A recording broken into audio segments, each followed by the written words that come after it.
Hi everyone, my name's Shannon, doing my second year animation project, and my animation this year is The Interview. It's a supernatural comedy following a werewolf, Arthur, and a vampire, Absinthe, who get caught up in the midst of a full moon for a Halloween interview. I started this development by thinking, what do I like? I'm not the deepest person around, I haven't got all too much to say about the depths of humanity, but I do like a lot of stuff. I thought for a while and I thought of what I don't like, and for some reason I thought of 1994's An Interview with a Vampire. I hate that film. I really do. I watched it when I was pretty young, I think I was maybe 12, and I felt the title was very misleading. So why not make it a bit more true to form? Why not have a vampire come in for an interview? I thought that could be fun. And I had to add a werewolf because I really like werewolves. That's about the meat of it.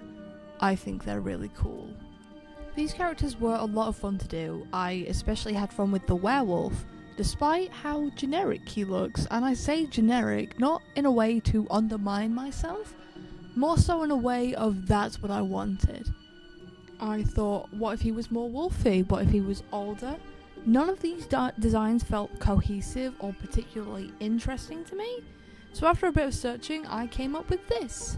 I think he's very silly, very fun, and a nervous ball of energy. I wanted that kind of plain look in order to try and emphasize the horror of a transformation.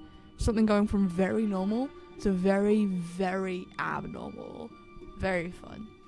The vampire design process felt a bit more like a breeze, a deceptive one though. I started off with a more traditional vampire look with the sunken cheekbones, triangular hairline, a lot of sharp points and edges overall, but I felt as if the design didn't work in the comical setting that I wanted. It was too sharp, so I modernised her a little, added some more shape variation, and again, I didn't like it. So I came up with Absinthe, a mixture of more obvious circles and triangles, with the rounder hair, the bat pin, the collar. I think she's pretty fun. I think she's a little campy, but she could still be scary if she wanted to. I decided to animate in Procreate, which sounds like a terrible idea initially, but I find the simplicity of it pretty comfortable. It doesn't try to overcomplicate things like some programs, and I find it works a treat. I'm certain there are other programs out there that work so much better, but my poor little computer can only take so much. So trusty Procreate it is. Besides, I have plenty of experience in using it, animating a bunch of shorts previously, so I felt pretty confident. Maybe weirdly enough, my animation style is not so much inspired by actual quote animation, rather storyboards and comics. With these formats, it's exemplified that entirely smooth animation is not vital to the telling of a story. So I wanted to focus on keyframing above everything. Plus, I think using keys made me feel more confident in my ability to get everything finished up nicely, which I think greatly encouraged me to keep on working. I felt like if I didn't have a strong idea that I was actually going to be able to get everything done, I would have spiraled and just not done it. So yeah, thank you keyframes.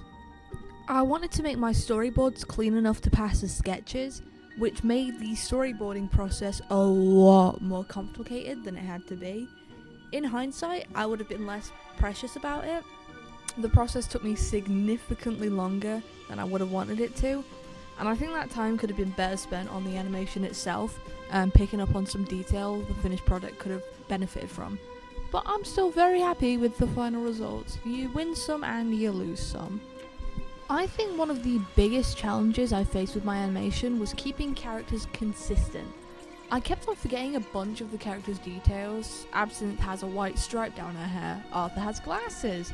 I forgot how I drew his hair in the last shot. Her collar's the wrong shape. I forgot her teeth. And my solution was pretty obvious. Simplify it. What was necessary and what wasn't. And I found out how important my own references were. A feature I remembered 90% of the time were Arthur's freckles, and that last 10% was saved by myself using those references. Another problem I found myself facing was visual interest. My camera shots were purposefully limited. In an interview, there typically aren't all that many angles to play around with. Because of that, I had to make sure all my shots were in some way visually interesting. I tried to accomplish this with more movement, big exaggerated expressions, fun moments, and, well, the comedy. I'd like to believe I accomplished what I wanted, although at the end of the day, that isn't for me to say. So I will let you decide. Thank you very much for hearing me out. Well, I'd like to give a very big thank you to my old flatmate Lucia for voicing both of the characters. I like it a lot. It feels very fun to have voices and to know those voices. So thank you very much. Yeah, that's pretty much all I want to say. I had a lot of fun with the process. It was a pain in my ass, but I like the challenge, is what I'll say. I like the challenge of it. It was a lot of fun. And yeah, thank you very much for watching. I hope you've enjoyed it.